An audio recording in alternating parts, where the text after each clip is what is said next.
what's going on, y'all? T-Bob here. And Jake as well. And you're about to watch a little OTB LSU.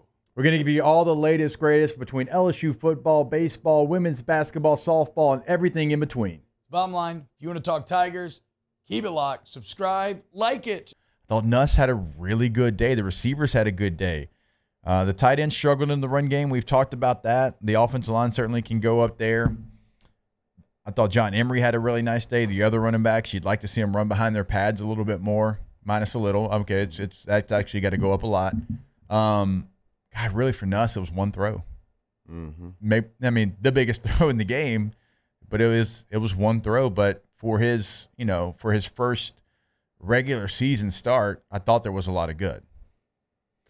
Yeah, I guess we can start with Nuss for sure. Yeah, I thought he played really well. Played threw the ball extremely accurately. Wasn't allowed. I thought USC had a good game plan against their passing game. I really did. And again, this is all coming from me from watching like from the stands. I didn't go back and watch the TV copy or anything. So I was watching from a pretty low view on the stand. So I wasn't able to see everything. You had a low view. I was in Reno in the press box. It was at the top of the stadium. Really? I mean, it was high up there. That's where they put media? Like the call? Yeah. People doing the call? Yeah. Which, I mean, some people like. If I'm up that high, I want to be in the end zone. I like an end zone. Yeah, you want the end zone copy. No, I thought he did. I mean, especially for his first start in a regular season game, like being the guy, getting out there, I thought he threw the ball extremely accurate, which didn't surprise me. I know everyone keeps talking about that one play. That's the one throw that he had, and if he makes that throw, we're not even talking about that play because it was an easy throw. But I mean, how many times have I said, like, as a quarterback, the hardest throw to make as a quarterback is a guy wide open in the flat. Like just because you're like, oh my God, just put it on him because I'm going to look so terrible if I miss this. And they hit that earlier in the game for a touchdown. Right. I mean, not the same exact play, but it was the same concept. Yep. It's just unfortunate, like when you play a game, like to miss something like that because that's what everyone's going to talk about. But at the end of the day, you got to make the play. I mean, you do. But overall, man, a lot to build off of, a lot for Tiger fans, I think, to be excited about as far as the offensive go, how the receivers played, how Nuss played. But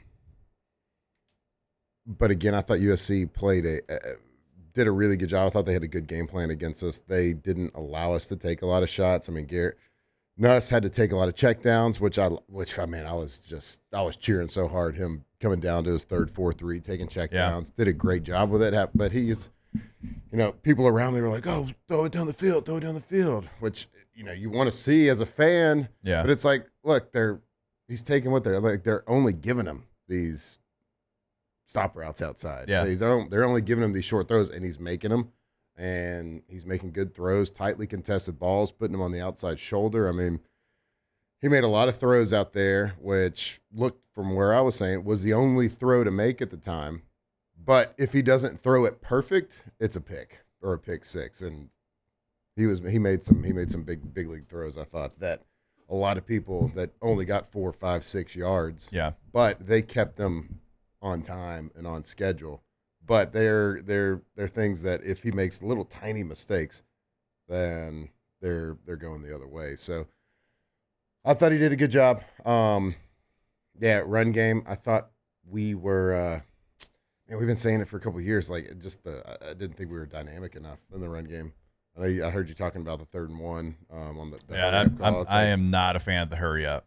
But yeah, I'm not a fan on the hurry up on the run play. I mean, everybody in the stadium knows you're going to run it anyways, and so you're like, it's okay. Like you're trying to catch them off guard, but they know you're running it. Yeah. So they literally had 10 guys inside the box at 5 yards. Yep. Or shorter. And I guess it's okay because you can catch some defensive tackles on their heels or breathing hard, and you can get an extra step on them. But you don't let the defensive end free. Like bring a receiver in to just cut the backside off. I mean, the tight end was there. He just got beat right across his face. The guy Pimpton who caught the pass to set up, because remember you start off with a penalty. Well, I think you actually had a negative play. You had a negative play, and so it's 2nd and 15. You hit 14-yarder, Yep. 3rd and 1, and you just get beat right. And who was it earlier in the chat? Bilbo's like, let's see. Yeah, just call it like it is. O-line's overrated. Okay, Bilbo, I don't have stock in this offensive line, but when I watch the tape, sure. Like pass protection, by the way, they were fantastic. In the run game, there was good things. Now, there was not perfect things by any means from the offensive line. The tight end position was your lowest graded run blockers in this game. If you know football, your tight ends in the run game are offensive linemen. They're an extension of the offensive line in the run game. And if you're running stuff where they're the pullers, which they ran a ton of counter, and I agree with you, like counter doesn't have to be the only. If you're running counter that much and you're dominating, keep running it. Yeah. But if you're not, then you switch it up. They were ready for the counter. They were. And the tight ends in the run game, again, your lowest graded run blockers. If you want to establish the run, you know this, and if you don't have a fullback, like the tight ends are going to be that other extension of the offensive line, it's not going to work well. Does the offensive line need to run block better? Yeah, for sure.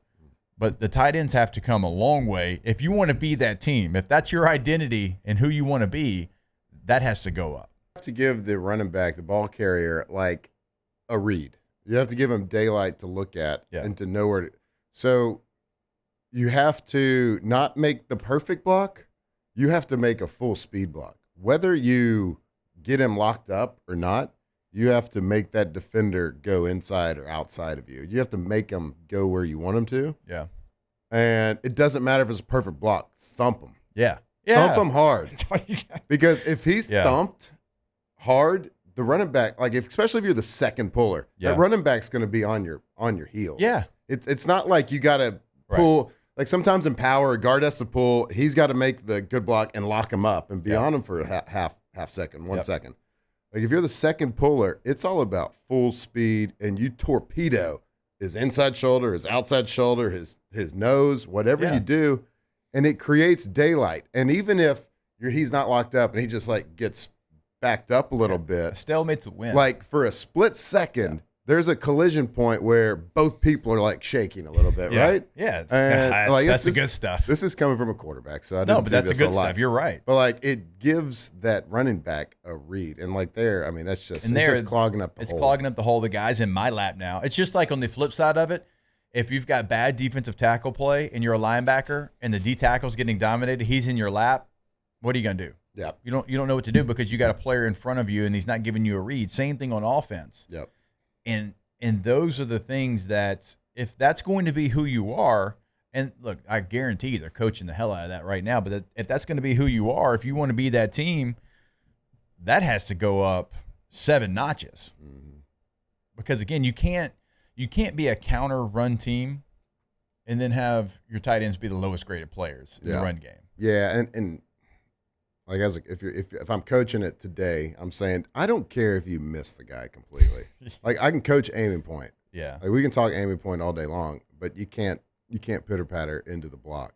But again, let's sit here and give credit to USC. I think to their physicality, absolutely defense. I mean, I don't think we expected it as fans. No. I'm sure that the LSU coaches had prepared them for that mentally, but I'm sure deep down they didn't expect it that much.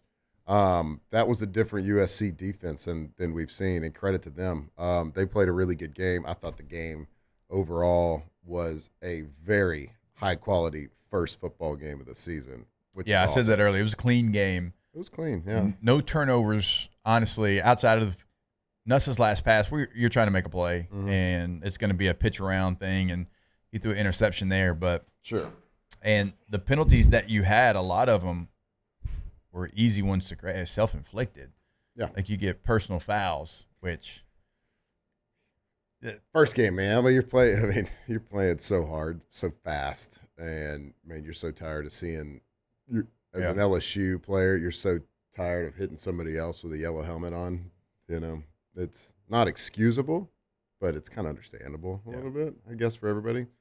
I mean, I would think that from a personal foul standpoint, week one's always like across the board for every team. It's probably up a little bit. Wow, Jake, What incredible takes. I mean, those guys, they're just the best. I think so. And if you think so, again, hit the like button, subscribe, ring the bell so you get notifications when we post every single day here on OTB LSU.